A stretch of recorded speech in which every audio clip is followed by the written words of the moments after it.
आपण आज बघणार आहोत पावभाजी रेसिपी। त्यासाठी लागणारे साहित्य आहे हे फुलगोबी आहे, हे वटाणे आहेत, बटाटो, ढोबळी मिरची, टोमॅटो, बीट आणि पत्ता कोबी। आता हे सगळं सामग्री आपण स्वच्छ पाण्याने धुवून घेणार आहोत। आता आपण ही सगळी सामग्री मिक्स करून घेतलेली आहे। आता आपण कुकरचं झाकण लावणार आहोत आणि 3 ते 4 शिट्ट्या काढून घेणार आहोत। आता हे कांदे आपण कट करून घेणार आहोत। मध्यम आकाराचे आहेत 4 कांदे। हा कांदा कट करून झालेला आहे। आता आपण टोमॅटो कट करणार आहोत 2। मगाशी मी 1 टोमॅटो याच्यामध्ये टाकलेला आहे उकडताना। आता आपण कढईमध्ये तेल गरम करायला ठेवलेलं आहे। आता आपण कांदा ॲड करणार आहोत त्यामध्ये।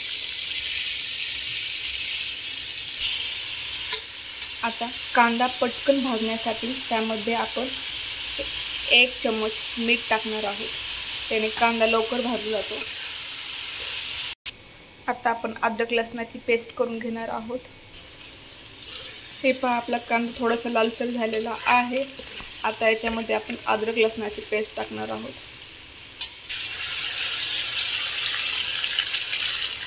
आता हे सगळं मिक्स करून घ्यायचं आहे।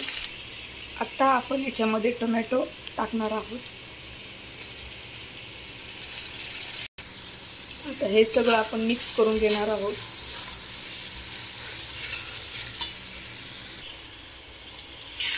आता आपण याच्यामध्ये 2 चम्मच लाल तिखट टाकणार आहोत।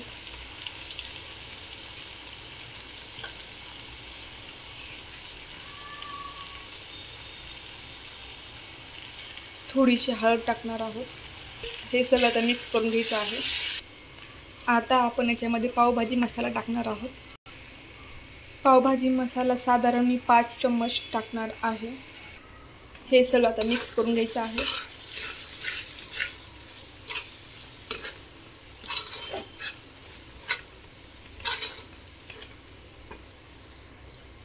मसाला असा परतलेला आहे।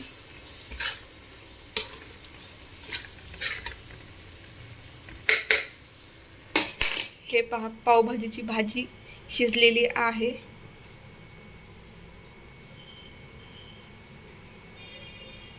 आता आपण ह्याला बारीक मॅश करून घ्यायचं आहे।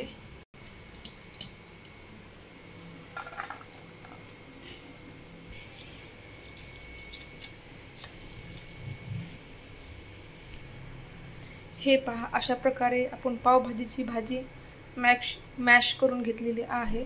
आता हे आपण त्या भाजीमध्ये मिक्स करणार आहोत।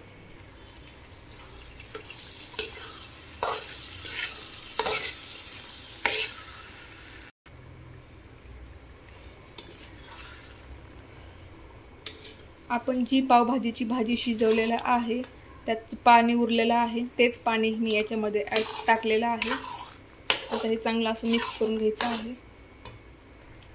आता आपण मीठ टाकणार आहोत, साधारण 2 चम्मच टाकणार आहे, कारण कांदा भाजताना आपण 1 चम्मच मीठ टाकलेलं आहे। हे चांगलं मिक्स करून घ्यायचं आहे। आता आपण याच्यामध्ये बटर टाकणार आहोत।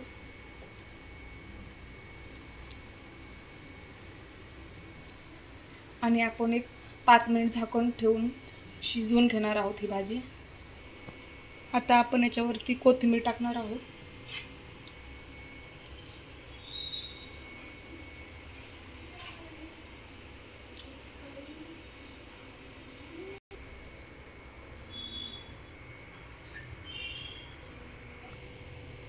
हे पहा आपली पावभाजी रेडी झालेली आहे। आज माझ्या मुलीचा वाढदिवस आहे म्हणून मी पावभाजी केलेली आहे। धन्यवाद।